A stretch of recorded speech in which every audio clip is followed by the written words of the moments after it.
but I might go rear to lead, like spinning to rear and then lead to here, and now this takes me right back to the same position.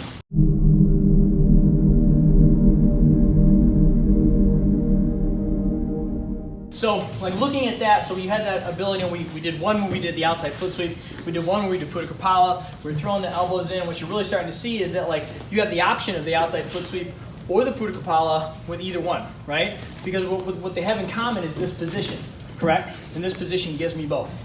Yes, no?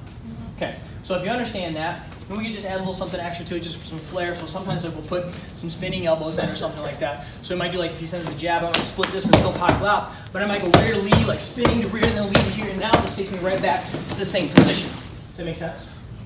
So I have kind of still have those same ideas I can apply to it now. Okay? And you know, like without getting into all the weeds about it, this is just fun stuff to play with. I don't know that you really see me like do a spinning elbow and this one's a real self-defense situation, but it's a fun part of the art to start to play with because you start to challenge your balance, you have to look at your aim, you have to understand where your feet are at. I just enjoy it. So by no means am I trying to tell you guys, listen, when you get attacked in the street, the spinning elbow is going to be the thing that's going to save you. Probably not, right? You're probably going to trip over your own feet, crying at it. But things like that are important. You got to put some spice, some fun into it as well.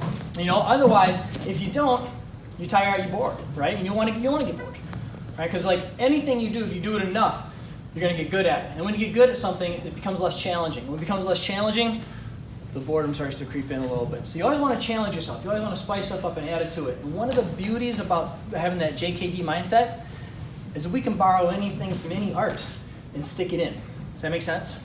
So just kind of start to think that way a little bit, like, you know, I have this down pretty well. What can I do? What one extra element, what one extra weird Lego shape can I stick on, you know, this particular combination to spice this up a bit? Does that make sense? So keep that mindset. Remember, it's always about, you know, the art serving the person, not the person serving the art.